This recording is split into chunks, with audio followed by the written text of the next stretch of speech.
যারা গুমের শিকার ভিকটিম এবং তাদের পরিবাররা প্রায় 1800-র উপরে আমাদের কাছে তাদের কমপ্লেন সাবমিট করেছে। সারা বাংলাদেশের বিভিন্ন পেশাজীবী, বিভিন্ন শ্রেণী পেশার, বিভিন্ন বয়সের, বিভিন্ন জায়গার, এবং তাদের মধ্যে অনেকেরই রাজনৈতিক পরিচয় আছে।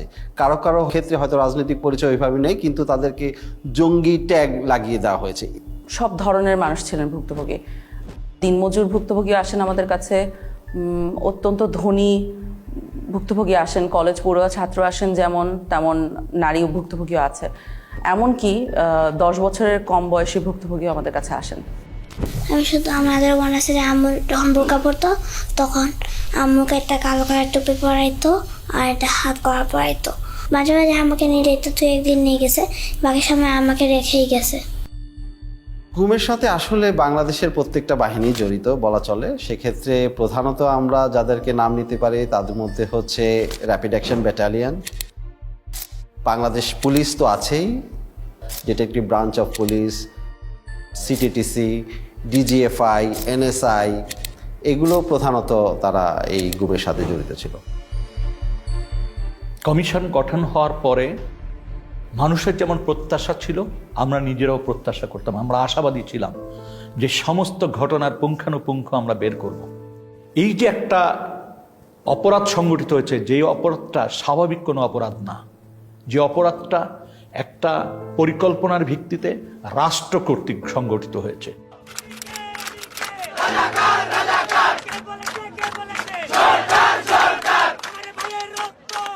5ই আগস্ট পরবর্তী সময় সরকার তো পরিবর্তন হয়েছেই, কিন্তু এর মানে না যে বাহিনীগুলোতে যারা দোষী তারা পরিবর্তন হয়েছে নেসেসারিলি। স্পেশালি প্রথম দিকে সবই তো একই মানুষ ছিলেন, এবং ওনারা জানতেন এবং সঠিকভাবেই জানতেন যে আমরা যদি একজন বন্দীকে কোনো একটা স্পেসিফিক বন্দিশালায় লোকেটেড করে ফেলি, অর্থাৎ সে ওই জায়গায় ছিল এটা নিশ্চিতভাবে বলতে পারি, তাহলে তার বন্দিত্বের জন্য দায়ী কে তা ইমিডিয়েটলি বলা সম্ভব। কারণ ওই বন্দিশালার চাবিটা কার হাতে ছিল, কোন বাহিনীর কন্ট্রোলে ছিল, সেই বাহিনীর ঊর্ধ্বতন কর্মকর্তারা দোষী। এই ব্যাপারটা যেমন ওনারাও বুঝতে পেরেছেন, আমরাও বুঝতে পেরেছি। এ কারণে 5ই আগস্ট পরবর্তী অত্যন্ত দ্রুততার সাথে প্রচণ্ড লেভেলে এভিডেন্স ডিস্ট্রাকশন হয়। Destruction of evidence is itself a criminal offense. Just মনকে মন কাগজ পুরানো হয় সব জায়গায়। ডিজিএফআই বলেন, র্যাব ইন্টেলিজেন্স বলেন, এনএসআই বলেন, সব জায়গায় এভিডেন্স পুরানো হয়। তারপরে বিভিন্ন জায়গায় এই ধরনের পুরা এন্টায়ার বিল্ডিং এর স্ট্রাকচার পরিবর্তন করে ফেলা হয়।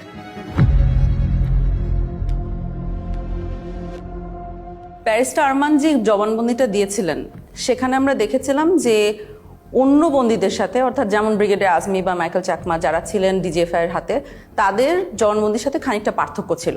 তার মধ্যে দুটো খুব নোটিসেবল পার্থক্য আমাদের জন্য ছিল। সেটা হলো যে অন্যদের চোখ 24 ঘন্টা বন্ধ থাকছে না, হাত 24 ঘন্টা বাঁধা থাকতো না, ব্যারিস্টার আরমানের থাকতেন। যেই স্থানে আমাকে আটকে রাখা হয়েছিল সেখানে সকল বন্দীদেরকে 24 ঘন্টা চোখ বেঁধে রাখা হতো, 24 ঘন্টা হাত করে রাখা হতো। কোথায় আছি বলা হতো না, কয় তারিখ বলা হতো না, সময়টা বলতো না। আমি বারবার তাদেরকে বলতাম যে নামাজ পড়ার জন্য সময় জানা দরকার, কীভাবে নামাজ পড়বো, তারা বলতে বলা যাবে না, আদেশ। তখন আমরা বুঝতে পারি যে উনি এবং ব্রিগেডিয়ার আজমি, মাইকেল চাকমা একই লোকেশনে ওনাদেরকে রাখা হয়নি, অন্য কোথাও ছিলেন উনি। তো সেল থেকে বের করে তখন আমি চোখ বাঁধা অবস্থা থাকলেও আমি ক্লিয়ারলি আমি বুঝতে পারি যে আমি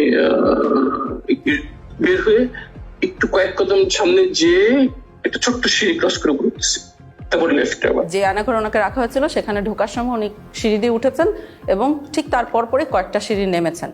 এখন এটা শুনেই আসলে সাথে সাথে বুঝে যায় যে উনি কোথায় ছিলেন, কারণ গোটা বাংলাদেশে সিম্পলি একটা জায়গায় আছে, একটা বন্দিশালায় আছে যেটা এই পার্টিকুলার বর্ণনাকে ম্যাচ করবে। তো ওইখানে উনি এক পর্যায়ে বলেন যে ওনার পায়ের নিচে ছিল মসৃণ টাইলস, সাদার মতো, এবং ঠান্ডা ছিল।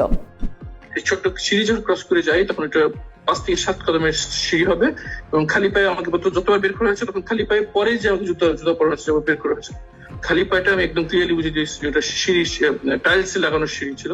কিন্তু ওই রুমে অলরেডি আমরা অক্টোবরের মধ্যে অভিযান একটা চালিয়েছিলাম, আমরা ইন্সপেক্ট করে এসেছিলাম, ওখানে কোনো টাইলস ছিল না, ওটা সম্পূর্ণ সিমেন্টের একটা ফ্লোর।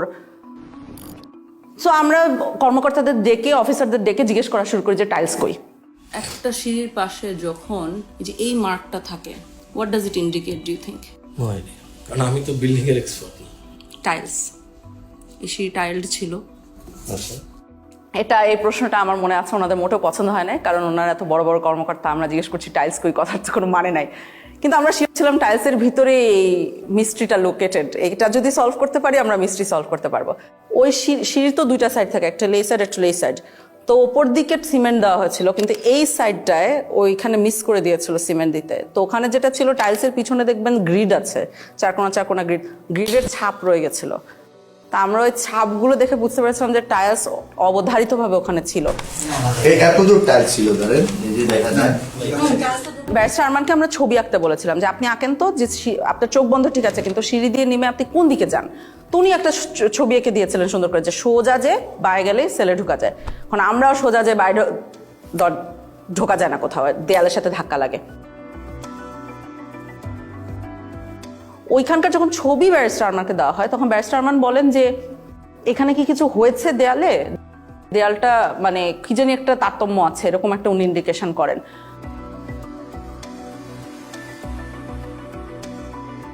তখন আন্তর্জাতিক অপরাধ ট্রাইব্যুনাল আমাদের যে কলিগরা আছেন ওনাদের সাথে আমরা যোগাযোগ করে একটা ম্যাপ ওনাদেরকে এঁকে দেওয়া হয়।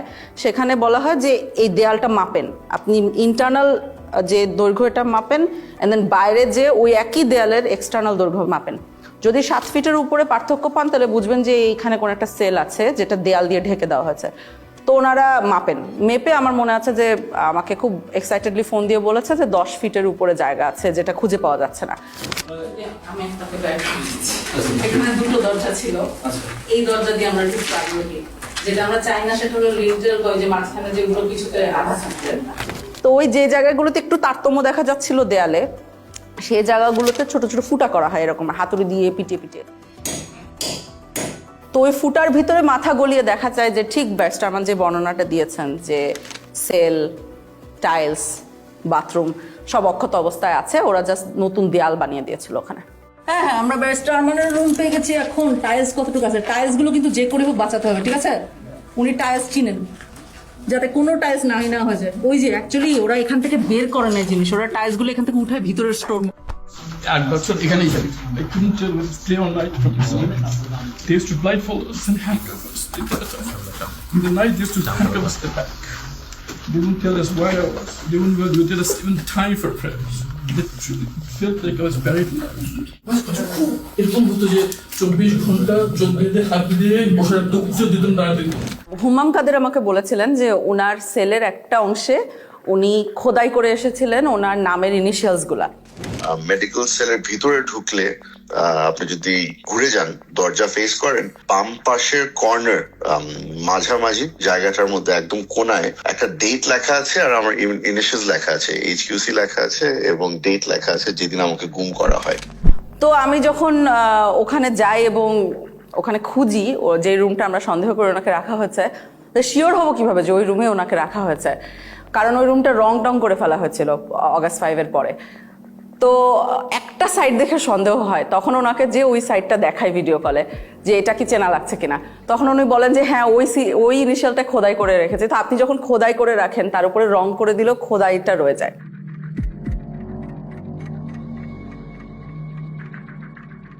বিগত সময়ে যেটা 2009 থেকে 2024-এর 5ই অগস্ট পর্যন্ত আমলিক শাসন আমলে যেটা হয়েছে, আমরা দেখেছি তারা সবসময় একটা বয়ান দিত যে বাংলাদেশে কখনোই গুম হয় নাই। এটা শুধু শেখ হাসিনার মন্ত্রিসভায় অনেক মন্ত্রীরাই অহরহ বলেছেন এবং নিরাপত্তা বাহিনীর প্রধানরাও বলেছে। নিরাপত্তা বাহিনী কিংবা আমাদের ইসে কোনো গুমের সঙ্গে তারা সংশ্লিষ্ট নয়। 3 ধরনের লোকই গা ঢাকা দেয়। এরা হয়তো কয়েকদিন পরে আবার আত্মপ্রকাশ করে, আবার যারা নাকি ফ্যামিলিগতভাবে মানে কোনো অসুবিধায় পড়ে তারা গা ঢাকা দেয়। যেখানেই গুম হচ্ছে সেখানেই আমরা কিছুদিন পরেই তাকে পাচ্ছি, হয়তো সে নানা কারণে আত্মগোপন করে থাকে, সেইগুলোকে গুম বলে চালিয়ে যায়। গুম বলে কিছু নাই, এরা সবাই লুকিয়ে যাচ্ছে, পালিয়ে যাচ্ছে, বউয়ের সাথে ঝগড়া করে দ্বিতীয় বিয়ে করেছে ইত্যাদি ইত্যাদি, এই ধরনের বিভিন্ন ধরনের গল্প তারা বলেছে। গুম হওয়ার পরে যখন গুমের শিকার ব্যক্তির পরিবারের সদস্যরা থানায় যেতেন জিডি করার জন্য, যে তার স্বজনকে খুঁজে পাচ্ছে না বা হারিয়ে গেছে বা তুলে নিয়ে গেছে, এইটার ক্ষেত্রে যখন জুডি করতে যেতেন কোনো বাহিনীর কথা উল্লেখ করতেন, থানা থেকে তাদেরকে বিতাড়িত করা হতো। আমার জিডি, আমার আপু আম্মু, আমার স্ত্রী সবাই থেকে জিডি এবং ওই বাড়িওয়ালারা তারা প্রথম থানাতে গেছিল, থানাতে জিডি নেয়নি। যদি কখনো মিসিং ডায়েরি নিত, সেক্ষেত্রে পুলিশ নিজেরা লিখে দিত যে সে বাড়ি থেকে বেরিয়েছে, এরপরে আর ফেরত আসে নাই। আর কখনো যদি কোনো বাহিনীর কথা উল্লেখ করতো, সে জিডি কখনো নিত না। এমনও হয়েছে যে বাহিনীর নাম উল্লেখও করে নাই, কিন্তু তারপরও জিডি নেয়নি, থানা থেকে তাদেরকে তাড়িয়ে দেওয়া হয়েছে। আমরা 250টা কেস ফিল্টার করেছিলাম আমাদের 1800-র মধ্যে থেকে, যে 250টা কেসের 3টে বৈশিষ্ট্য ছিল। 250টার কেসে আমরা সমসাময়িক প্রমাণ পাচ্ছি। কি প্রমাণ? যে তাকে যখন গুম করা হচ্ছে তখন তার হয় একটা মিডিয়া রিপোর্ট আছে, সমসাময়িক মিডিয়া রিপোর্ট আছে। তার যে নিখোঁজ হয়ে যাওয়া বা তাকে যে তুলে নিয়ে যাওয়া হয়েছিল, সেইটার জন্য একটা থানায় জিডি করা হয়েছে। কোনো কোনো ক্ষেত্রে তাদের পরিবারের মামলা করেছে। এবং এই লোকটা জীবিত আছে, অর্থাৎ সে আমাকে তার অন্তর্বর্তীকালীন পিরিয়ডে সে কোথায় ছিল এর বর্ণনা দিতে পারছে, যেটা আমরা কোনো না কোনো আয়নাঘরের সাথে ম্যাচ করতে পারছি। ওই এক সাইডে দিয়ে গ্রিলের দরজা ছিল, টয়লেটটা ছিল এই কর্নারে, হ্যাঁ, যেদিকে কলমের মাথাটা রাখছিলেন, জি জি, এটার সামনে দিয়ে এমনি ওই যে অল্প একটু উঁচু দেয়াল ছিল। এটা কি শুধু সামনে ছিল না সাইডেও ছিল? না, শুধু সামনে ছিল, এক পাশ ছিল। দরজা ছিল ওই আপনার শিক লোহার। শুধু একটা দরজা না দুইটা দরজা? একটাই দরজা, একটা দরজা মানে 2টা তালা দিত একটা দরজা। সিঁড়ি বয়ে আমাকে ওঠানো হয়। সিঁড়ি বয়ে ওঠানো হওয়ার পরে একটা সাদা ফ্লোরে আমার মানে সমান একটা ফ্লোরে রাখতে দেওয়া হয়, বুঝতে পারি টাইস খোপের মানে কাপড়ের দরজা ছিল। ওই খোপটা বেশি উঁচু ছিল না, আমার এতটুকু হবে প্রায় একটুকু। আচ্ছা, আমি আপনাকে একটা ভিডিও দেখি চিনতে পারেন কিনা। জি জি, খোপে খোপ। এটা হচ্ছে সেই সবুজ কাপড়ের, হ্যাঁ সবুজ কাপড়, আমি তো বললাম আপনাকে মেকশিফট যে ফ্রেমটা। জি হ্যাঁ হ্যাঁ, ভেতরে একজন দাঁড়ায় আছে। হ্যাঁ আমি তো বললাম এই পর্যন্ত, আমি তো আগেই বললাম। তার ভেতরে শুয়ে থাকা যাবে।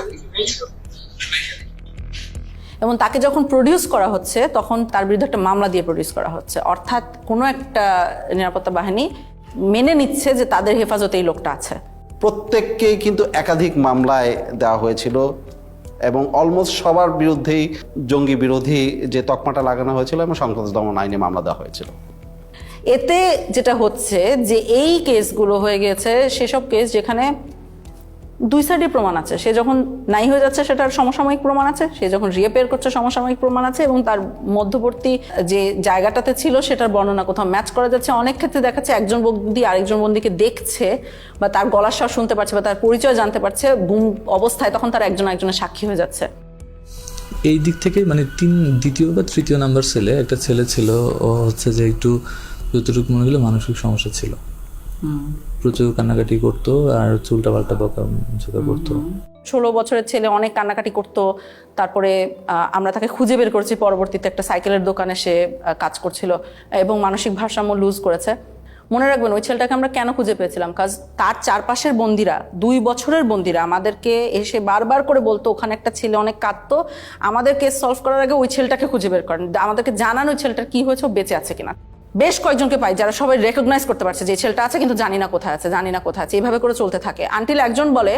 ওই ছেলেটাকে পরবর্তীতে আমি জেলে দেখছিলাম, তোর আবার হচ্ছে যে এরকম হাতে সবগুলো হাতে মোটামুটি ছিল, আপনার কেটে ফেললে বা নখ উঠাই ফেললে টাইপ এরকম থাকে না, ওই টাইপের মানে একদম ফাটা সবগুলো ছিল আর কি। তখন কাশিমপুর জেলের কোথায় দেখেছে, কাশিমপুর জেলে পাগলা সেলে দেখেছে। তখন আমরা পাগলা সেলের রেজিস্ট্রি বার করি। সমস্যা হয়েছে যে ওই সময় পাগলা সেলের রেজিস্ট্রি তো অনেকের নাম ছিল, আর এই ছেলের নাম আমাদের জানা ছিল না, তো আমাদের কিছুই লাভ হয় নাই। তো আরও একজন লোক এসেছিল একবার, একদম শেষে যার সাথে কথা হয়েছে, আমি জানি না তাকে কেন বলেছিলাম, ওনার আসলে জানার কথা ছিল না, উনি একই বাহিনীর হাতে ছিল না, উনি আরেকটা বাহিনীর হাত থেকে উনি কাশিমপুরে গিয়েছিলেন। তখন সে বলে আমি তাকে আরেকবার দেখেছি গত বছর। তখন আমরা বলি যে আপনি কি আবার খুঁজে বের করতে পারবেন কিনা দোকানটা। ভদ্রলোক খুবই ভালো, উনি আসলেই খুঁজে বের করেন, বের করে তখন ওই ছেলে এবং ছেলের বাবাকে নিয়ে আসেন। থানা থেকে খবর আসলো, তখন ওখানে যে ওকে কেমন দেখেছেন? আমরা দুইটা এই ফায়ের নোক আর হাতের নোক ছিল না ওই সময়, দূরে থেকে দেখছি তো ছিলই না। একবার হরাপ দিয়েছিলাম, পড়াই করতে না বলতে পারি না। ওকে কি মানসিকভাবে সুস্থ মনে হচ্ছিল? না, মানসিকভাবে সুস্থ আসছিল না। ওইখানে আমরা যে ডক দেখছিলাম মানে কথা, আমি একটা জিজ্ঞেস আরেকটা উত্তর দিছিল, আমি যে জিজ্ঞেস খাওয়া দাওয়া করছো তুমি কোন সময় হয়েছো।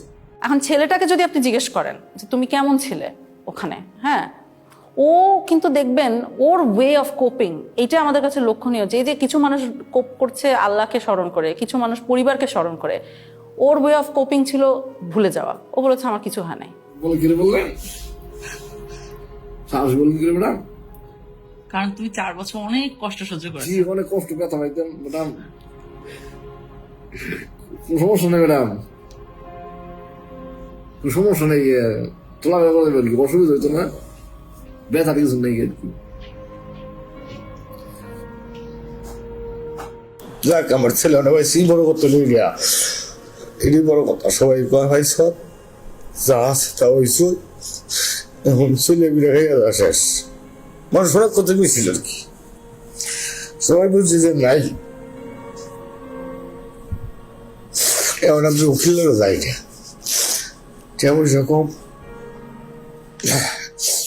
কোনোভাবেই হতে পারে না যে তারা নিজেদের মধ্যে কোঅর্ডিনেট করে কাজটা করতে পেরেছে। অর্থাৎ তারা যেটা বলছে সেটা এভাবেই ঘটেছিল, কারণ সমসাময়িক প্রমাণ আছে।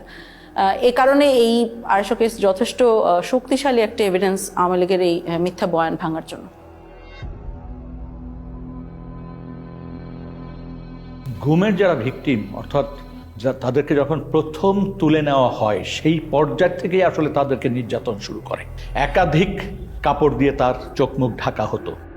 চোখ বাঁধা থাকতো 3টা কাপড় দিয়ে। প্রথমে একটা কাপড় দিয়ে চোখ বাঁধতো, আরেকটা জমটপি, যেটা জমটপি পরানোর পরে আবার আরেকটা কাপড় দিয়ে বাঁধতো, আর হ্যান্ডকাপ পিছনে লাগানো থাকতো। মাইক্রোবাস বা যে পরিবহনে উঠানো হতো তার দুই পাশে যখন থাকতো তারা কিন্তু চেপে থাকতেন, তার হাত করা পরিয়ে ফেলতেন, এবং কোনো কোনো ক্ষেত্রে তাদেরকে নীল ডাউন করে রাখা হতো সিটের ওখানে, যাতে বাইরের মানুষ কোনোভাবে টের না পায়। গান বাজনা বাজানো হতো যাতে কেউ ধারণা না করতে পারে যে এই গাড়িতে কাউকে তুলে নেওয়া হচ্ছে। তারপর তাকে যখন নির্দিষ্ট স্থানে নিয়ে গোপন সেলে যখন তাকে বন্দি করবে, তাকে নামানো হতো যখন, কোনো কোনো ক্ষেত্রে তাকে দুই পাশ থেকে উঁচা করে রাখতো, যাতে কোনোভাবে অনুধাবন না করতে পারে যে সে কয়টা স্টেপ দিয়ে উপরে উঠছে। প্রত্যেকটা গোপনশালায় আসলে অত্যন্ত ভয়ানক, এবং আপনি যদি দেখেন যে গোপন বন্দিশালার সাইজগুলো, দৈর্ঘ্য প্রস্থ, এখানে মানুষকে রাখাটাই হচ্ছে টর্চারের শামিল। এইখানে যারা আসে এখানে এসে এখান থেকে লোক নিয়ে যায়। প্রথম যদি ট্রান্সপোর্ট করে যে ঢাকা থেকে লোক নিয়ে অন্য কোথাও পাঠাবে, এখান থেকে 4 জন 2 জন এখান থেকে নিয়ে, আমি এরকম একবার 3 জন লোক নিয়ে এসে ট্রান্সপোর্ট করছি কর্মচারী। একবার গেট দিয়ে ডুবে সাথে হাতে বাম পাশে, না হাতে ডান পাশে হাতে, আমি যদি একদিকে ডুবে হাতে ডান পাশে। সাইজ কি সেলগুলোর? স্যার টয়লেট টাইপ স্যার, বুঝিয়ে বলুন। টয়লেট স্যার, মানে একটা টয়লেটের দৈর্ঘ্য প্রস্থ 3 ফিট বাই 8 ফিট স্যার, এরকম লম্বা, লোহার গেট লাগানো স্যার, সাইকেল লাগানো। Look at how tiny this room is, and it's still divided into 7 different cells. Look, I'll just come into this one to show you how small it is. I'm about 5 feet 4 inches tall, and I can stand up straight in this particular one, but I cannot extend my arms all the way out. But if you go just next door to this one over here, take a look. I cannot stand up straight. I cannot extend my arms. And imagine that people spent weeks, months, or even years in these cells. পাশে কোনো স্থানে তাকে নেওয়া হতো যেখানে জিজ্ঞাসাবাদ করার জন্য নানান ধরনের যন্ত্রপাতি ব্যবহার করা হতো। দেখা গেছে 8-10টা সেল আছে, তার সাথে একটা জিজ্ঞাসাবাদের ব্যবস্থা বা একটা রুম আছে। সেই রুমে যখন তাকে নেওয়া হতো, 2-1টি বাক্য বিনিময় করার পরই তাকে মারধর শুরু করে দিত। আর যখন মারতো, বেশি মারবে, তখন এই হাত পিছনে দিয়ে রাখতো, আর আমার এই কনুইগুলো, 2 হাঁটু, এগুলাতে খুব জোরে জোরে মারতো। এই মোটা পুলিশের হাতে যে মোটা লাঠিগুলো থাকে এগুলো দিয়ে, এবং এক পর্যায়ে আমাকে বলল যে তোর হাড় থেকে মাংস আলাদা করে ফেলবো। কোনো কোনো বন্দিশালার ভিতরেই টয়লেট, যেখানে তাদেরকে ঘুমাতে হতো রাতে, সেই জায়গায় তারা ঘুমাতে পারতো না। তার কারণ হচ্ছে কমোড থাকতো, ওই কমোডের উপরেই তাদের পা রেখে ঘুমাতে হতো। আমাকে ওখান থেকে টর্চার করে 2 জনে কাঁধে করে ধরে একটা সংকীর্ণ একটা বাথরুমে বললে চলে, আমি 5 ফুট 8 ইঞ্চি পা লম্বা করলে আমার হাঁটু পর্যন্ত বাথরুমের ভিতরে চলে যায়, মানে এতটা সংকীর্ণ জায়গা। কিছু সেল ছিল এত ন্যারো, সেখানে বন্দি শুতেও পারতো না, জাস্ট পা গুটিয়ে কোনো মতে ওখানে থাকতো। যেন সাইজ ছিল 3.5 ফিট বাই 4 ফিট, এরকম সাইজের। নিয়ে যাওয়ার পরে যেখানে আমাকে নিয়ে গেল, সেটা হলো একটা ছোট একটা সেল। ছোট সেল বলতে 3.5 ফিট পাশে, আর লম্বা হলো আপনার 4 ফিটের থেকে একটু বড়। অর্থাৎ আমি সেজদা দিলে মাথায় লেগে যেত, আবার রুকু দিতে গেলে পিছনের সাইড লেগে যেত গ্রিলের সাথে, এরকম একটা অবস্থা ছিল। যারা বন্দী ছিল ওই বন্দিশালায় থাকাটাই হচ্ছে দুঃসহ মানসিক যন্ত্রণার একটা বিষয়।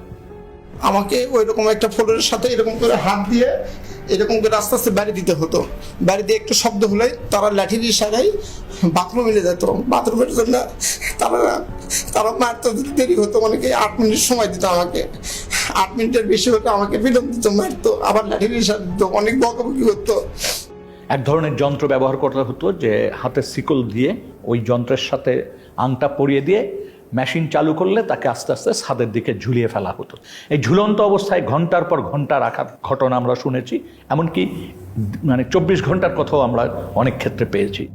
আমাকে ওই ফ্যান লটকায় এরকম একটি এর মধ্যে গামছা দিয়ে এরকম প্রায় 15 দিনের মতো ঝুলিয়ে রাখছে। শুধু আমি টয়লেট এবং নামাজ এই দুইটা আর খাবার সময় আমাকে ছাড়া রাখতো, আর এইরকম ভাবে সবসময় ঝুলিয়ে রাখছে। কোনো কোনো বন্দীকে হ্যান্ডকাপ পরিয়ে জানালার গ্রিলের সাথে বেঁধে রাখা হতো সার্বক্ষণিক, এবং সে শুতেও পারতো না, ওইভাবে কোনো মতো বসে থাকতো। এই যে এর জানালার মধ্যে একটা হাতে এই পাশে ঝুলাই রাখছে আর একটা হাতে এই পাশে। এই 5 দিনের মধ্যে 3 দিন এইভাবে আমাকে লকআপের সঙ্গে ঝুলাই রাখা হয়। শুধু একটাই দোষ ছিল, আমি বলছি আমি নিকাব খুলবো না, আমি পর্দা করি। যেখানে হ্যান্ডকাপ পরা হয়েছে সেখানে কেটে গেছে, রক্ত পড়েছে, তারপরও কিন্তু তাকে নামানো হয়নি, বরং ওখানে পিটানো হতো এবং নানান কথা জিজ্ঞাসাবাদ করা হতো। এই ওনাদের নাম জিজ্ঞেস করতেছে, এর মধ্যে আমাকে কি করলো, পানি ঢাললো, মুখে গামছা দিয়ে পানি ঢাললো। কোথায় আছে বল, কোথায় আছে বল, কোথায়, মানে আমাকে মানে একটা সেকেন্ডের সময় দিতে আসে। আমি বলতেছি মুখের মধ্যে ভিজা কাপড় দিয়া প্রায় 2-3 মিনিটের মতো পানি ঢালতো। আর ওই সময় দেখা যায় আমি প্রায় সময় অজ্ঞান হয়ে যেতাম, আর মুখ দিয়া খুব লোট টোট ইত্যাদি এগুলো বের হইতো। তারপরও তারা হাসাহাসি করতো। কোনো ক্ষেত্রে তাকে চেয়ারে বসানো হতো। চেয়ার আবার 2 ধরনের ছিল। এক ধরনের চেয়ার ছিল যেটা কাঠের ফ্রেম, মানে কাঠের চেয়ার, সেখানে ইলেকট্রিক শক দেওয়ার ব্যবস্থা থাকতো। তো চেয়ারে বসিয়ে ইলেকট্রিক শক দেওয়ার যন্ত্র সাথে সংযোগ স্থাপন করে দিত শরীরে, কখনো কানে, কখনো নখে, কখনো পায়ে, এইভাবে দেওয়া হতো। আমার কানের লতার মধ্যে লাগাইছিল ওই যে কি ওইটা ওই যে কি ইলেকট্রিক ওটা বলতে পারবো না, কিন্তু মনে হলো যে ঠাডা পড়ে মাথা মধ্যে সুইচ দেওয়ার লাগলে মনে ঠাডা বললো। অনেক ক্ষেত্রে জিজ্ঞাসাবাদের সময় বালতিতে পানি রেখে প্রস্রাব করতে বলা হতো। কারেন্টের শর্ট দিয়েছে, একটা বালতি দিছে, বালতির মধ্যে পানি ছিল, পেশাব করতে দিচ্ছে, অনেক পানি খাওয়ানোর পরে পেশাব করতে দিচ্ছে। পেশাব করার সময় কারেন্টের শর্ট লাগে, পানির মধ্যে যখন পেশাব করে তখন কারেন্টের শর্ট লাগে। বেশ কিছু টর্চার ইনস্ট্রুমেন্ট যেগুলো ধ্বংস করে ফেলা হয়েছে, তার মধ্যে একটা আমরা শুনেছি ছিল যে একটা বালতির মতো, ওটার ভিতরে পা রেখে দিলে আস্তে আস্তে পানি গরম হতো, তখন যথেষ্ট ব্যথা লাগতো। একটা ইনস্ট্রুমেন্ট ছিল যেটা আপনাকে যদি বেঁধে দেওয়া হয় তাহলে ওটা ঘড়ির কাঁটার মতো ঘোরাতে পারতো, 360 ডিগ্রিজ ঘুরতো। র্যাবের কাছে ঘোরে যে চেয়ারগুলো, এগুলো পেয়েছি। স্বাভাবিক একটা চেয়ারে বসানোর পরে আমাকে ওই হুইল চেয়ারের মতো যেমন পা রাখা যায় ওরকম পাদানি আছে, পাদানের উপরে পা রাখার পরে পা থেকে মাথা পর্যন্ত অনেকগুলো বেল লাগায়। তো পা এইগুলো যখন করছে তখন আমাকে কিছুক্ষণ ঘোরানো হয়েছে। একটা পেয়েছি আমরা কিন্তু ময়লার আবর্জনার ভিতরে, মানে ওটাকে ফেলে দেওয়ার জন্যই রাখা হয়েছিল, আমরা যে ওইখানে খুঁজে খুঁজে বের করে এনেছি। কোনো ক্ষেত্রে নখকে বিচ্ছিন্ন করে ফেলা হতো, কোনো ক্ষেত্রে সুই ঢুকানো হতো, এবং কারো ক্ষেত্রে সম্পূর্ণ উলঙ্গ করে ঝুলিয়ে রাখা হতো। মাথা নিচের দিক, পা উপর দিক দিয়ে ঝুলে, আর আমার শরীরে কোনো পোশাক রাখে নাই তখন, একেবারে উইদাউট ড্রেস। তারপরে এলো কথায় আমাকে 2 জনে একসঙ্গে পিড়াতে থাকে। 2 হাতে বাঁধতো, বাঁধার পরে এমনি বসায়া এই জায়গাটা লাঠি ঢুকাইতো, লাঠি বড় একটা লাঠি ঢুকাইতো, লাঠি ঢুকায় লাঠিটা এমনি দইরা এই যে 2টা চেয়ার নিত, এই 2টা চেয়ারের উপরে ঝুলাইতো, আমাদেরকে পিড়াইতো। তারা গান গাইতো, এক সময় মমতাজের গান গাইতো যে বুকটা ফাইটা যায়, এই কথা গান, আবার দিল তো পাগল হে, এই গান কইতো আর পিড়াইতো। এবং আমি একটি ক্ষেত্রে জানতে পেরেছি যে তাকে উলঙ্গ করে একজন নারীর সামনে উপস্থাপন করা হয়েছে। খুবই দুর্ভাগ্যজনক যে একটা মানুষকে কতটুক অপদস্থ, অপমান করতে, ঘৃণাকর পরিস্থিতিতে ফেলতে এই ধরনের ব্যবস্থা আমাদের রাষ্ট্রীয় বাহিনীগুলি, সংস্থাগুলি করেছে। আমাকে উলঙ্গ করে আমার লজ্জা স্থানে ইট বাইদা প্রায় 1 থেকে 1.5 ঘন্টা আমাকে এরকম একটা অবস্থায় রাখছে। তো যতই কষ্ট হয় মানে তারা খুব হাসাহাসি করে। যেমন একটা বন্দির ক্ষেত্রে আমরা জানতে পেরেছি যে ওই বন্দিটার গায়ের ওড়না টেনে নিয়ে গেছে কোনো একজন সিকিউরিটি ফোর্সের সদস্য, এবং তাকে বলা হচ্ছে তুই তো একসময় খুব পর্দা করতিস, হ্যাঁ ইসলামিস্ট, তোকে দেখ এখন কেমন লাগে। এইভাবে তুচ্ছ-তাচ্ছিল্য করা হয়েছে। বন্দির মাসিকের সময় যা প্যাড দেওয়ার কথা, ওইটা প্যাড দিয়ে ওটা নিয়ে খুব হাসাহাসি করতো। ওইটা খুবই তার জন্য একটা লজ্জাজনক বিষয় হয়েছিল যে সবার সম্মুখে অনেক হাসাহাসি করছে। এই বিষয়টা খুবই পীড়াদায়ক। মানে আমার পিরিয়ডের ডেট ছিল অনেক লেটে, এই পরিমাণ টর্চার করার আমি এত পরিমাণ মানে অসুস্থ হয়ে যায়, সাথে সাথে আমার পিরিয়ড হয়ে যায়। তারপর ওনাদেরকে বলি যে আমার তো প্যাড লাগবে, পরে এটা নিয়ে অনেক হাসাহাসি করে ওরা। মাসের পর মাস 2 দিন 4 দিন গ্যাপ দিয়ে কাউকে কাউকে প্রতিনিয়ত এই ধরনের জিজ্ঞাসাবাদের মধ্য দিয়ে যেতে হয়েছে, মাসের পর মাস, বছরের পর বছর। ওরা কি করলো, আমাকে শোয়াইলো, এই শোন, শোয়াই 2 জন আমার বুকে উপরে পাড়া দিয়া ধরলো, আর পিছনে হাতটা এইভাবে বাঁধলো, পা 2টা এইভাবে বাঁধলো, বাঁধে পায়ের নিচে বাঁশ দিল একটা, আর উপরে একটা বাঁশ দিল, আর হাত যেটা বাঁধছে হাতের নিচে এই দিকে একটা বাঁশ দিয়েছে। আমি তো ফ্লোরের মধ্যে শোয়া, এই পাশের উপরে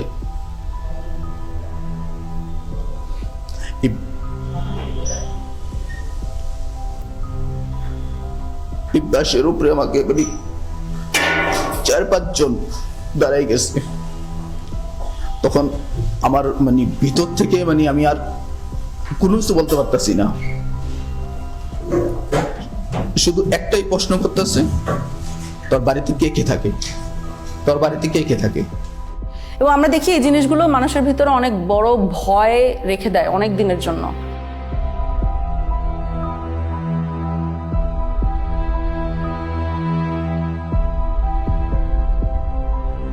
আমাদের অনেক ভুক্তভোগী হায়েস গাড়িকে ভয় পায়, কারণ তাকে হঠাৎ করে রাস্তার মধ্যে থেকে টেনে হায়েস গাড়িতে উঠানো হয়েছে।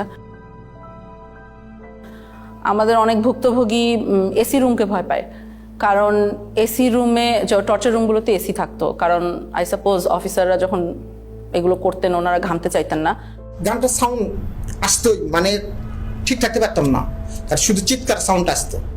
গান বাজিয়ে মারধর করা হতো, যখন সাউন্ড আসতো মানে কোনো প্রকার আমি তো মানে টেনশন। আমি গানটা আমি কয়েকবার দেখার চেষ্টা করছি, ঠিক মতো আমি দেখতে পারিনি। চিকিয়া কালিয়ারে ওই গানটা আপনি দেখতে পারেন নাই? জি, গানটা আমি কয়েকবার দেখার চেষ্টা করছি, ওইভাবে আমি দেখতে পারিনি।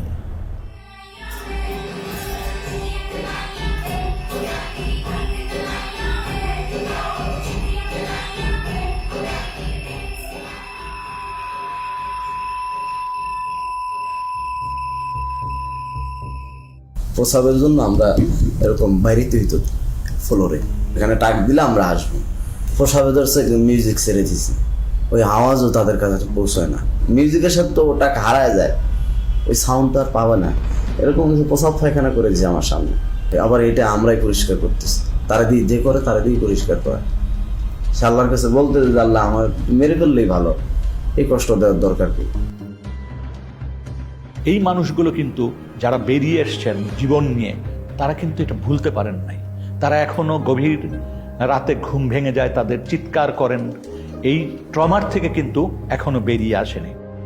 বাথরুমে একটা নতুন লাক্স সাবান ছিল, হ্যাঁ, এখন ওই লাক্স সাবানের স্মেল আসলে আমার মাথায় কাজ করে না। আমি লাক্স সাবানের ওই স্মেলটা যদি কেউ আমার সঙ্গে গ্রহণ করবে, আমার মানে আমি ভিতরে অস্থিরতা চলে আসে, আতঙ্কগ্রস্ত হয়ে যায়। আর শুধু যে তারা বেরিয়ে আসে নাই তা না, এই সমাজটাও কিন্তু এক ধরনের ভীতিকর মানে ভয়ার্ত পরিবেশের মধ্যে একটা ভয় সমাজের ভিতর কিন্তু মানে প্রবাহিত। আওয়ামী লীগের শাসন আমলে আমরা যেটা দেখেছি মূলত হচ্ছে বিরোধী রাজনৈতিক দলকে কে দমন করার জন্য এই গুমকে একটা হাতিয়ার হিসেবে ব্যবহার করা হয়েছে। এবং সেক্ষেত্রে তাদের প্রধান টার্গেট ছিল বিএনপি, জামাতে ইসলামী এবং ইসলামী ছাত্র শিবিরের নেতাকর্মীরা। সরকারের বিরুদ্ধে যখন জনমত তৈরি হয়ে যেত, সরকারের বিরুদ্ধে যখন মানুষ প্রশ্ন করা শুরু করত, যখন সংঘবদ্ধ আন্দোলনের চেষ্টা হতো, বিরোধী দল বিরোধী মত যখন সংগঠিতভাবে ঐক্যবদ্ধভাবে কোনো বিষয়কে প্রোটেস্ট করতে চাইতো, তখনই এই নির্যাতনের মাত্রা বেড়ে যেত, মানুষের খিয়ানার সংখ্যা বেড়ে যেত। এবং আমরা যেটা দেখেছি যে প্রত্যেকটা জাতীয় নির্বাচনের আগে গুমের সংখ্যা অস্বাভাবিকভাবে বেড়ে যেত। এটা আমরা দেখেছি 2014 নির্বাচনের আগে, অর্থাৎ 2013 পিরিয়ডে, এবং 2018 সময় 2017-18 এবং 2024 নির্বাচনের ঠিক আগে 2023 শেষের দিকে এবং 24 শুরুর দিকে। In her second term as Prime Minister, security forces were locking up opposition figures without trial. Among them, a popular official with the Bangladesh Nationalist Party, Sajidul Islam Suhon. In December 2013, eyewitnesses say he and 5 friends were taken by authorities and never seen again. কেন নিল? কি দোষ আমার ছেলের? আমার ছেলে নাই, আমি কি করবো পয়সা থেকে? এটা আমরা সন্ত্রাস বিরোধী ট্রাইব্যুনালেও দেখতাম যে অস্বাভাবিকভাবে মামলার সংখ্যাটা বেড়ে যাচ্ছে এবং সেখানে মূল আসামি হিসেবে যাদেরকে দেখা হতো তারা হচ্ছে তৎকালীন বিরোধী রাজনৈতিক দলের নেতাকর্মী। মিডিয়াকে আইনশৃঙ্খলা রক্ষাকারী বাহিনী, র্যাব, ডিজিএফআই, বিভিন্ন গোয়েন্দা সংস্থা তাদের মতো করে ব্যবহার করেছে। তারা যেই ধরনের গল্প বানিয়ে দিবে সেই গল্পটাই যাতে প্রচার করা হয়, এবং মিডিয়া সেটা প্রচার করত নির্দ্বিধায়। কোনো জায়গায় কিন্তু তারা প্রশ্ন করত না, একদম হুবহু একই বয়ান, বাহিনী যে বয়ানটা দিত সেই গল্পই তারা ছেপে দিত। যখন একজন গুম হচ্ছে, দের আর ওয়ান অফ টু থিংস যেটা হতে পারে, একটা হলো তাকে মেরে ফেলা হবে বা তাকে বাঁচিয়ে রাখা হবে। বাঁচিয়ে রাখার পরবর্তী কি হবে? বাঁচিয়ে রাখার পরবর্তীতে বেশিরভাগ কেস হলো যে তাদেরকে মামলা দিয়ে ছেড়ে দেওয়া হচ্ছে। বাংলাদেশে মামলাগুলো যথেষ্ট ভয়ঙ্কর, মানে এটা কিন্তু আমরা বলছি যে ক্রিমিনাল জাস্টিস সিস্টেম গুমের সাথে কন্টিনিউয়াস একটা সিস্টেম ছিল।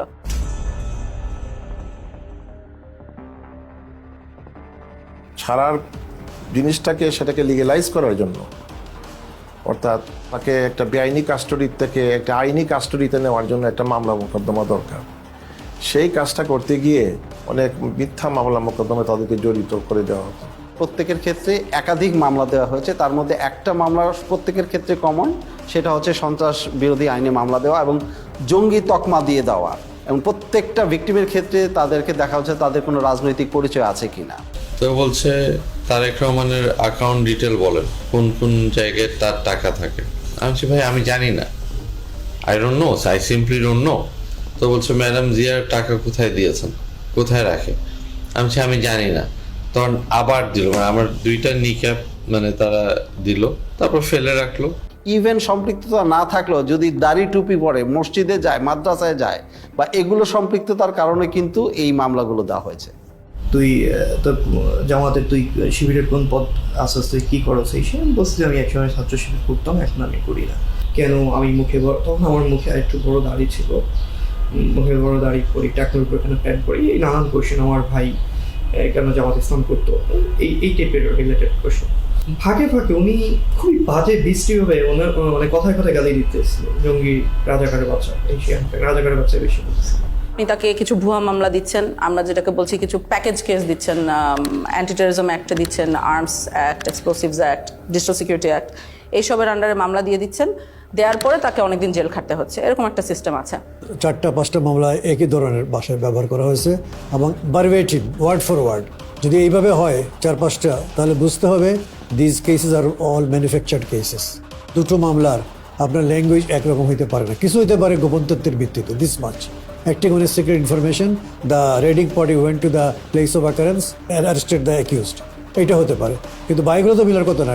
ঘটনার স্থল, ঘটনার তারিখ এবং কিভাবে ঘটনা ঘটেছিল, এগুলো তো আপনার মিলার কথা না। বিশেষ করে সন্ত্রাস বিরোধী আইনে যে মামলা, জঙ্গি ট্যাগ দিয়ে জঙ্গি বানানো, এইটাই কিন্তু প্রথমতই তাকে হিউমিলেট করছে।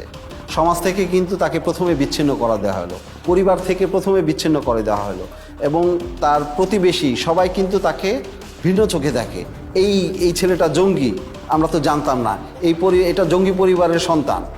তাদের মধ্যে একটা ফোবিয়া ছড়াই গেছিল যে এই আপার সাথে হয়তো যোগাযোগ করলে আমরাও অ্যারেস্ট হতে পারি, আর এই মেয়েটার সাথে যোগাযোগ হলে আমরাও অ্যারেস্ট হতে পারি। এটার জন্য আমরাও নিজেদেরকে গুটাই নিয়েছিলাম যে কি দরকার যদি কারো ক্ষতি হয়। বাংলাদেশে জঙ্গি নাই এই কথাটা বলা যাবে না, জঙ্গি ছিল, জঙ্গি এখনো আছে, কিন্তু প্রশ্নটা হচ্ছে যেইভাবে এটাকে ফুলিয়ে ফাঁপিয়ে দেখা হচ্ছে, যেটা প্রোটেক্ট করা হচ্ছে, এইটার খুবই একটা ক্ষুদ্র অংশ হয়তো বাংলাদেশে জঙ্গি আছে। তৎকালীন যে সরকার ক্ষমতায় পাকাপোক্তভাবে টিকে থাকার জন্য এই ওয়ার অন টেররের যেই ন্যারেটিভ, এইটাকে জিয়ে রাখার জন্য এটা তারা চালিয়েছে। Killed by the BNP Jamaat. You know that BNP Jamaat is a terrorist party. They always go for terrorism and nepotism and corruption. I have to prove credibility, right? To whom? To whom? A terrorist party? A terrorist organization? No. এই মামলাগুলো তো বছরকে বছর চলছে, এবং এই মামলার হাজিরা দিতে দিতে তাদের যে অর্থনৈতিকভাবে পঙ্গু হয়ে যাচ্ছে প্রত্যেকটা ফ্যামিলি। এবং আমরা একটা জরিপ করেছি যে মিনিমাম খরচ হয়েছে 7 লাখ টাকার মতো, তাদের হাজিরা থেকে শুরু করে এই মামলা পরিচালনার সব খরচ। অনেক ফ্যামিলি তাদের জমি জমা, তারপরে হচ্ছে বাড়িঘর পর্যন্ত বিক্রি করে দিয়েছে এই মামলা থেকে পরিত্রাণ পাওয়ার জন্য, কিন্তু মামলাগুলো ঝুলছে। প্রায় 3 লাখ টাকার মতো খরচ হয়েছে জামিনের পেছনে, আসা যাওয়ায়, গাড়ি ভাড়া, এটা হচ্ছে নিট একটা কস্ট। তারপর তো অন্যান্য জায়গায় এখানে টাকা খাওয়াইছে, ওইখানে টাকা খাওয়াইছে, বাড়িতে পুলিশ গিয়েছে কয়দিন পর পর, ডিবি থেকে লোক গিয়েছে, ওরা গিয়ে বসে থাকছে, তো বিভিন্ন ধরনের কথাবার্তা বলছে, ওদেরকে টাকা দেওয়া লাগছে, টাকা পয়সা না নিয়ে কেউ কখনো আসে নাই, থানায় টাকা দেওয়া লাগছে, বিভিন্ন সময় বিভিন্ন জায়গা থেকে সংস্থার লোক গেছে, ওরা টাকা খাইছে, অনেক টাকা পয়সা খরচ হয়েছে 16 সালেও। এখানে একটা দুঃখজনক বিষয় হচ্ছে যে অনেক ক্ষেত্রে দেখা যায় মামলাগুলো ভুয়া প্রমাণিত হওয়ার পরে তাকে বেকসুর খালাস করে দিয়েছে, কিন্তু তাকে যে এই যে 4 বছর বা 5 বছর যে সে কারাগারে বন্দী ছিল, এটা তাকে কে ফিরিয়ে দেবে?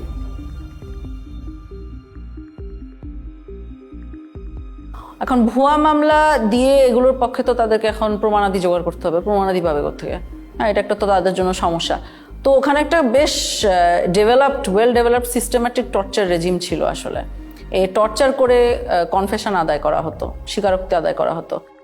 আমাকে লাস্ট এটাই চাইতেছে আব্দুল মুমিন আমি স্বীকার করতাম, মানে আপনার পরিচয় বদলানো। হ্যাঁ, পরিচয় বলতাম, তো আমি আব্দুল মুমিন স্বীকার করে নিছি।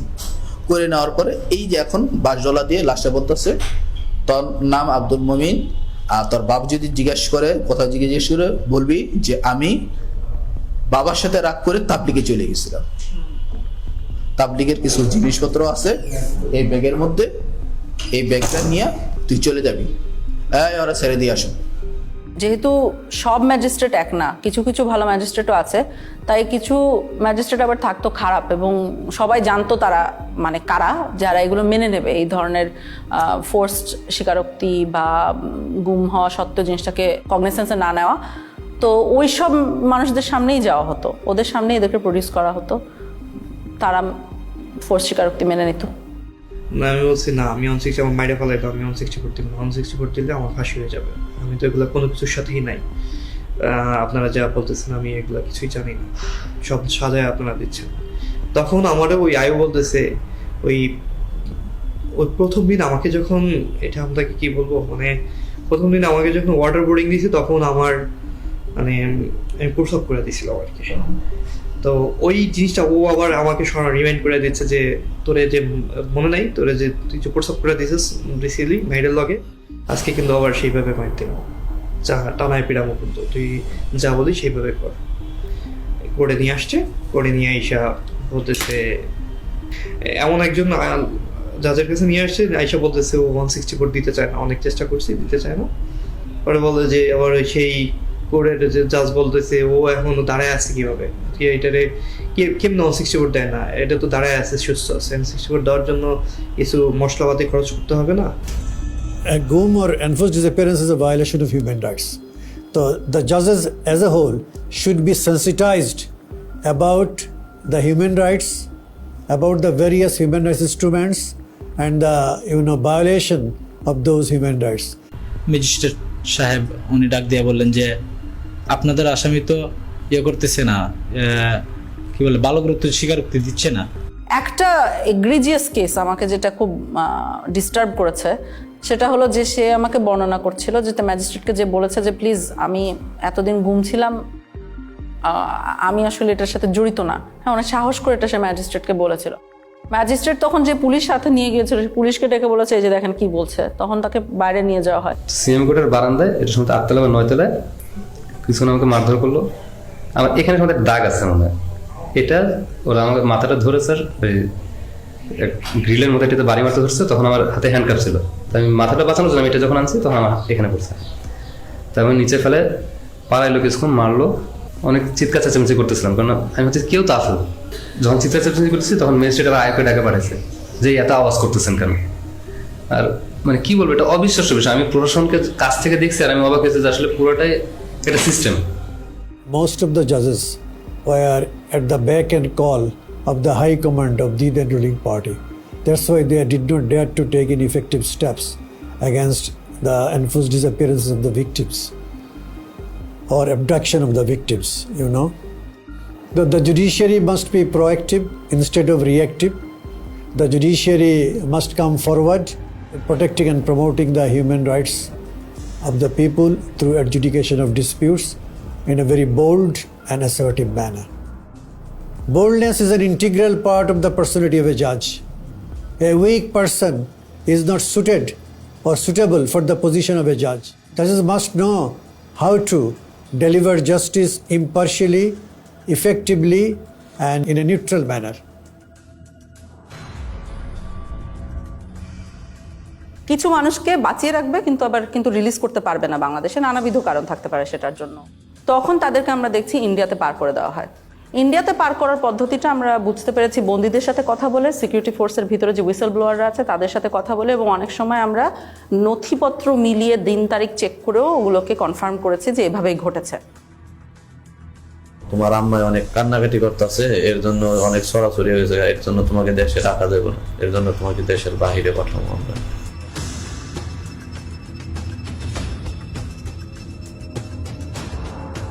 একটা নদী পার করাইলো, ওই নদীর পার করানোর পরে তারপরে কাঁটাদারের একটা বেড়া আছে, ওই বেড়া দিয়ে আমাকে পার করে তারা নিয়ে গেল।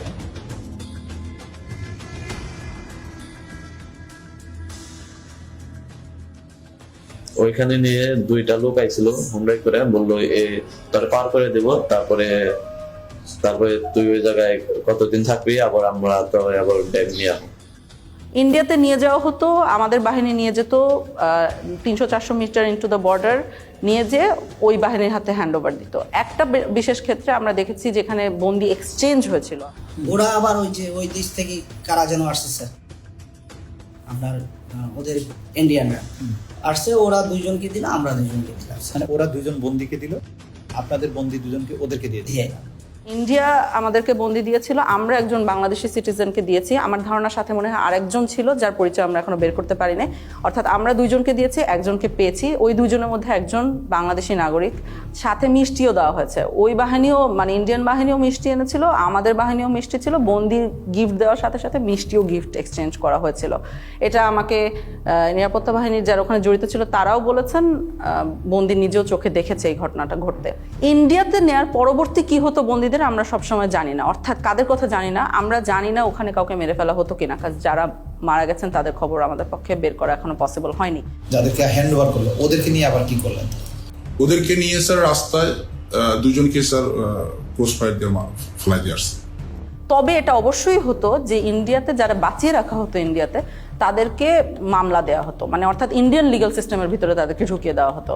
সো আনপাসপোর্ট মামলা বলবে, অর্থাৎ ট্রেসপাসিং এর জন্য কেস দেওয়া হতো। তখন ওনারা ইন্ডিয়াতে জেল খাটতেন, জেল খাটা পরবর্তীতে আবার ওনাদেরকে বাংলাদেশে পুশিন করা হতো।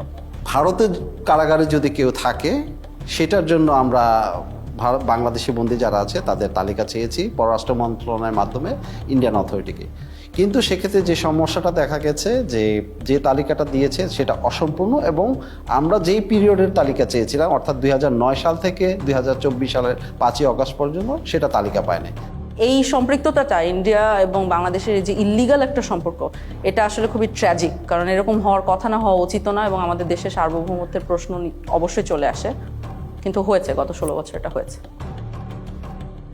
এবং কারো কারো ক্ষেত্রে চরম পরিণতিটা হয়ে গেছে, যেটা আমরা বিভিন্নভাবে জানতে পেরেছি, এবং অনেকে আমাদের কাছে ইতিমধ্যে এই কথাগুলো বলেছেন। এর মধ্যে একটা বড় অংশ আছে যাদেরকে বেশ কিছুদিন জিজ্ঞাসাবাদ করার পরে অথবা কয়েকদিন জিজ্ঞাসাবাদ করার পরেই সিদ্ধান্ত নেওয়া হয়েছে তাদেরকে হত্যা করা হবে। যখন একজনকে মেরে ফেলার সিদ্ধান্ত হতো তখন কাজটা ওরা, যেহেতু ওনারা ট্রেন্ড অফিসার্স, যথেষ্ট এফিশিয়েন্টলি করতো আমরা বলতে পারি। একজন মানুষকে কখনো কখনো মোরগ বলা হতো, কখনো কখনো প্যাকেট বলা হতো, কখনো কখনো সাবজেক্ট বলা হতো। ঊর্ধ্বতন অনেক অফিসার আছেন যারা মিড লেভেলে ছিলেন বা যারা গোয়েন্দা সংস্থাগুলি পরিচালনা করতেন, তাদের নির্দেশনায়, তাদের উপস্থিতিতে এই মানুষদেরকে নিয়ে যাওয়া হতো মাইক্রোবাসে করে। টঙ্গীর থেকে রওনা দেওয়ার পর যতগুলি ব্রিজ আছে প্রায় প্রতিটি ব্রিজের গোড়াতেই নিয়ে নতুন যারা অফিসার সংযুক্ত হতেন র্যাবে বা র্যাব ইন্টেলে, তাদেরকে বলা হতো দুজন একজন মোরগ নামাও বা প্যাকেট নামাও, গুলি করো।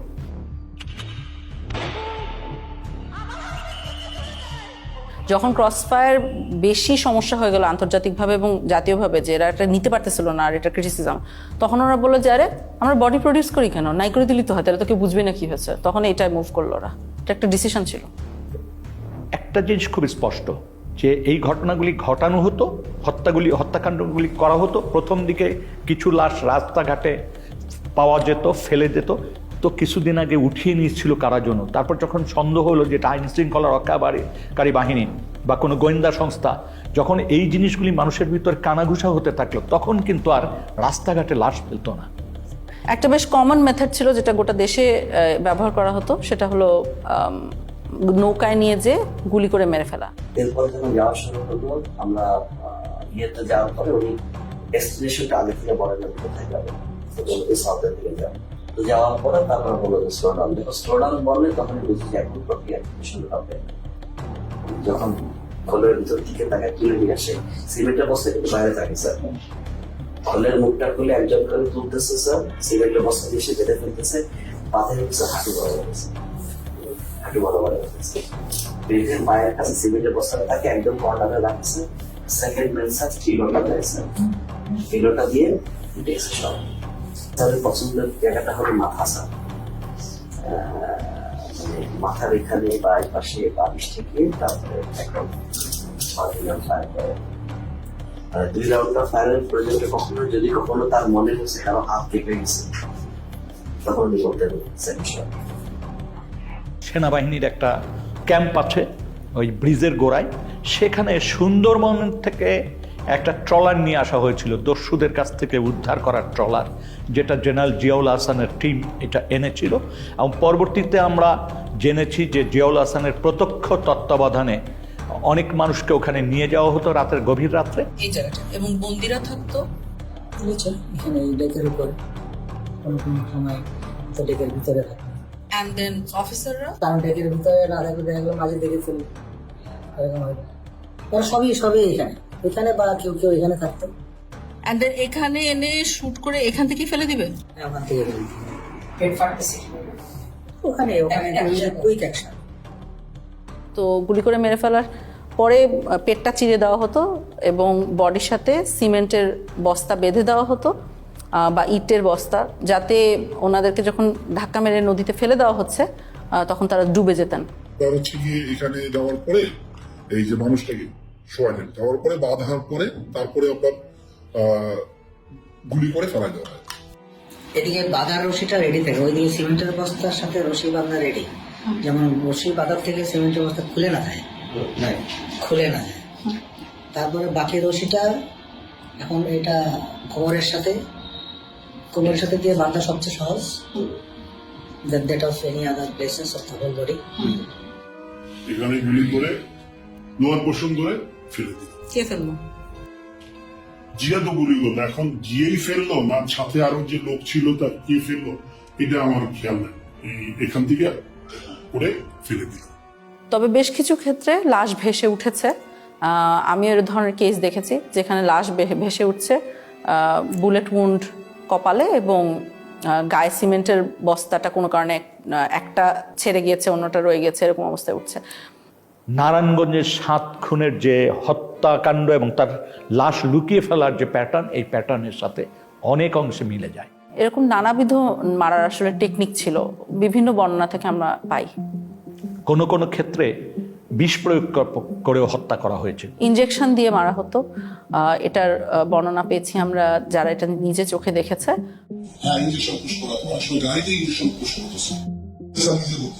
একজন মানুষকে মেরে ফেলে তার লাশটা রেল লাইনে ফেলে দেওয়া হতো, মানুষ রেল লাইনে কাটা পড়েছে এই হিসাবে জিনিসটাকে প্রতীয়মান হয়। কিছু কিছু ক্ষেত্রে দেখা গিয়েছে যে অনেক সময় লাশের হাতে হ্যান্ডকাফ অবস্থায় রেল লাইনে কাটা লাশ পাওয়া গেছে, তো বোঝাই তো যাচ্ছে কি হয়েছে, নাহলে হ্যান্ডকাফ আসলো কোথা থেকে। একজন ভিকটিম তো বেঁচেই আছেন যাকে গাড়ির সামনে, ট্রাকের সামনে ফেলে মারার চেষ্টা হয়েছিল এবং এরকম অনেকাংশে তো সাকসিডও করতো, এভাবে করে মেরে ফেলতো। ওই আবদুল্লাহপুর আশুলিয়া রোড যেটা, সেখানে নিয়ে যায়। নিয়ে যাওয়ার পরে উনি অন্যদেরকে নেমে যেতে বলে। নামার পরে আমাকে যে কানে কানে বলতেছে, ভাইজান আমাকে ক্ষমা করে দিয়েন, দেখেন আপনাকে তো চলন্ত গাড়ির সামনে ফেলে দেওয়ার জন্য বলা হয়েছে। হঠাৎ করে মানে আমাকে ধাক্কা দেওয়া হলো এবং আমি খেয়াল করতেছিলাম যে গাড়ি শব্দ আসতেছে, তো আমি তো তখন ধরে নিয়েছি যে আমি শেষ, আমি পড়ে গেছি। পড়ে যাওয়ার পর মানে পড়ে যাওয়ার পরেও দেখতেছি যে আমি বেঁচে আছি। আমারে তুলে ধরে বলছে যে আপনি ভয় পাবেন না, আপনাকে তো আমরা রাস্তায় ফেলে দিয়েছি কিন্তু গাড়িটা পাশ দিয়ে চলে গেছে। তবে আমি টের পাইছিলাম যে গাড়িটা যখন জোরে খুব রানিং এ আসতেছে, আবার যখন ফেলে দিবে ব্রেক শক্ত করে ধরে পাল দিয়ে টা করে শব্দ হয়, যেটা ঠিক সেই শব্দটাই আমার কানে আসছে। আমাদের কাছে যারা মুখ খুলেছেন এটাই পূর্ণাঙ্গ তথ্য না, এর কয়েক গুণ সমাজে এখনো রয়েছেন যারা এখনো আস্থা বা সাহস পাচ্ছেন না এই বিষয়গুলি জনসমক্ষে তুলতে বা তারা অভিযোগ করতে। তারা মনে করে যে এমনিই তো আমরা মামলা মোকদ্দমার ভিতর দিয়ে আছি, তারপর আবার এইটা করতে যে আবার কোন ফ্যাসাদে পড়বো, আবার আমার কোন ভোগান্তি হবে। ওই ওপেনলি ওইভাবে সাক্ষাৎকার দিব না, কারণ ওটা এভিডেন্স থেকে যাবে। আমার আজ হোক কাল হোক আমার তো আসলে পরেরটাও চিন্তা করা লাগবে, ফ্যামিলি আছে। এমনি তো অত্যাচারের শিকার হয়েছি, গুম ছিলাম, মিথ্যা মামলা নিয়ে জেলে ছিলাম, এখনো স্টিল নাও হাজিরা দিচ্ছি। ওই 16 সালে গুম হওয়ার কনসিকুয়েন্স এখনো বিয়ার করতেছি। আমার ফ্যামিলি স্টিল নাও সাফারার, আমার ক্যারিয়ার ধ্বংস, সবকিছু হয়ে গেছে। তার মানে এখনো কিন্তু আমরা এমন একটা পরিবেশ নিশ্চিত করতে পারিনি যে পরিবেশে মানুষ ভয়হীনভাবে এসে রাষ্ট্রের কাছে বা রাষ্ট্রের সংস্থাগুলির কাছে এসে বলতে পারে যে আমার জীবনে এই ঘটনাগুলি ঘটেছে।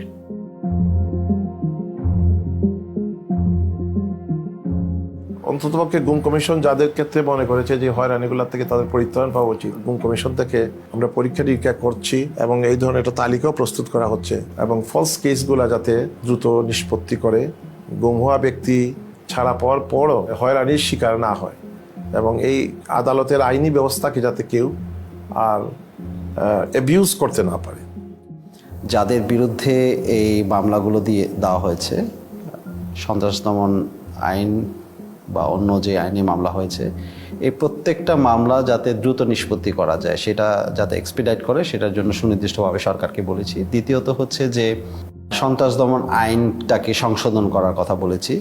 3 নম্বর জিনিসটা হচ্ছে যে এটার সাথে সম্পৃক্ত যেটা যে বাংলাদেশে জঙ্গিকে মোকাবেলার জন্য, জঙ্গি ইস্যুটাকে ডিল করার জন্য আমাদের এখানে সুনির্দিষ্টভাবে কিছু স্ট্র্যাটেজি ঠিক করতে হবে।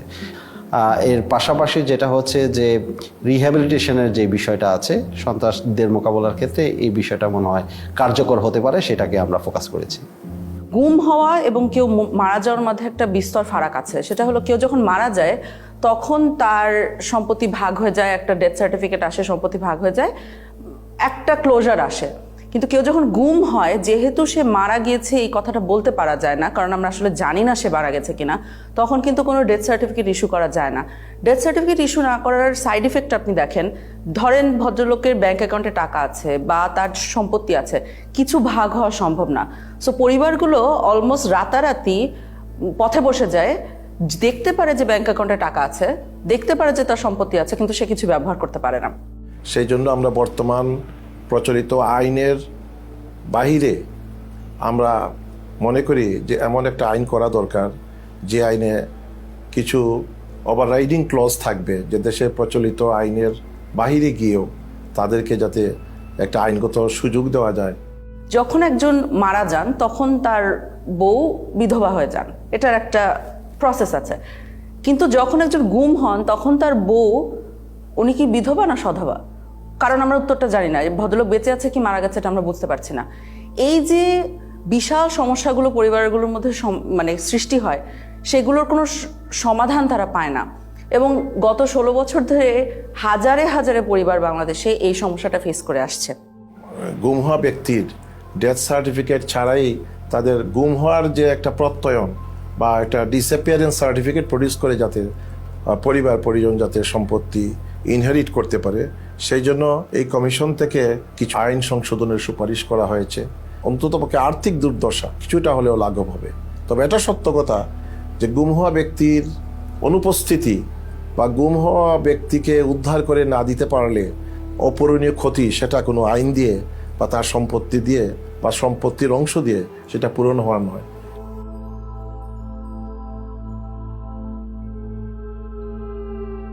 আমরা যদি আমাকে জিজ্ঞেস করেন, আমি মনে করি আমরা আশানুরূপ জায়গায় পৌঁছাতে পেরেছি। কিন্তু তারপরও বলবো, এত সংখ্যা এবং এত গভীরে এই অপরাধ সংগঠিত হয়েছে, এটার জন্য সময় একটা বড় ফ্যাক্টর। সেই বাহিনীর সদস্যরা যারা এই অপরাধের সাথে যুক্ত ছিল, তারা কিন্তু তাদের একটা বড় অংশ কিন্তু এখনো এই কাঠামোগুলিতে অবস্থান করছেন। তারপরে যাদেরকে চিহ্নিত করা গিয়েছিল প্রাথমিকভাবে, তারা কিন্তু পালিয়ে গেছেন। গুম ও বিচার বহির্ভূত হত্যাকাণ্ডের সঙ্গে সংশ্লিষ্টতার কারণে আইন শৃঙ্খলা বাহিনীর 42 কর্মকর্তার পাসপোর্ট বাতিল করা হয়। জানুয়ারি মাসে এদের বেশ কয়েকজনের বিরুদ্ধে গ্রেফতারি পরোয়ানাও জারি করে আন্তর্জাতিক অপরাধ ট্রাইব্যুনাল। যখন অ্যারেস্ট ওয়ারেন্ট বের হয় তখন কিন্তু তারা অনেকেই দেশে ছিলেন, কিন্তু পাসপোর্ট না থাকা সত্ত্বেও ওয়ারেন্ট বের হওয়ার পরপরই অনেক ঊর্ধ্বতন কর্মকর্তারা দেশ ছেড়ে পালিয়ে যায়। পালিয়ে যাওয়ার পরবর্তীতে এগুলোর এন্ড রেজাল্ট কি হবে? তো ধরেন আপনি বাংলাদেশ থেকে পালাচ্ছেন, মোস্ট লাইকলি আপনাকে ইন্ডিয়া যেতে হবে, কারণ ল্যান্ড বর্ডার আমাদের এসেনশিয়ালি ইন্ডিয়ার সাথে মায়ানমারের যুদ্ধ হচ্ছে, সো ওনারা এদিকেই যাবেন। কারণ আপনি যদি দেশের একজন গোয়েন্দা বাহিনীর প্রধান হয়ে থাকেন, কয়েকজন মিলে আপনি ইন্ডিয়াতে গেলেন, ইন্ডিয়া কি করবে ফার্স্টে? ইন্ডিয়া যেটা করবে হলো আপনাকে বসে আপনাকে ইন্টারোগেট করবে। এখন আপনি চিন্তা করেন যে বাংলাদেশের সকল সেন্সিটিভ তথ্য যাদের ভিতরে আছে তাদেরকে আমরা এসেনশিয়ালি ওনাদের হাতে তুলে দিচ্ছি, বা ওনারা ওনাদের হাতে নিজেরা সোপর্দ হচ্ছেন। এই যে এত বছর যারা গুম খুনের সাথে জড়িত ছিলেন, তারা তো আমরা যেটা বলছি অনেকেই বাহিনীগুলোতে আছে। ওনারা কি চাইবেন? ওনারা চাইবেন ভবিষ্যতে ওনাদের এই অপরাধগুলো যাতে রিভিলড না হয়। এখন আমরা তাদের অপরাধের কথা জানি আর না জানি, আমরা ধরে নিতে পারি এখন যে আমাদের শত্রুপক্ষের গোয়েন্দা বাহিনীগুলো ডেফিনেটলি জানে। তাহলে ভবিষ্যতে তাকে ব্ল্যাকমেল করতে কি লাগবে? শুধু বলতে হবে, এই তুমি যদি না করো এই কাজটা, তাহলে কিন্তু আমি তোমার পূর্ববর্তী গুম খুনের কথা আমি কিন্তু তোমার বউকে বলে দিব, খুব বেশি যেতে হবে, বা সোশ্যাল মিডিয়ায় ফাঁস করে দিব। তখন কি হবে? আপনি নিরাপত্তা বাহিনীগুলোর ভিতরে স্তরে স্তরে মানুষ রাখছেন যারা ব্ল্যাকমেলের ক্ষেত্রে ভালনারেবল। আপনি যদি জিনিসগুলোকে সামনে নিয়ে আসেন, যে জিনিসটা আপনি লুকিয়ে রাখছেন না, সেটা দিয়ে কিন্তু আপনাকে ব্ল্যাকমেল করা যায় না।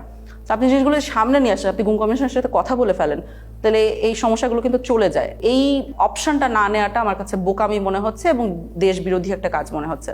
এই প্রসেসের পিকে প্রাইম মিনিস্টার্স অফিস, অনেক সময় ওনার পক্ষ থেকে ডিফেন্স অ্যাডভাইজার ছিল, তখন উনিও মাঝে মাঝে ইন্টারফেয়ার করতেন, কথা বলতেন, আদেশ নির্দেশও দিতেন।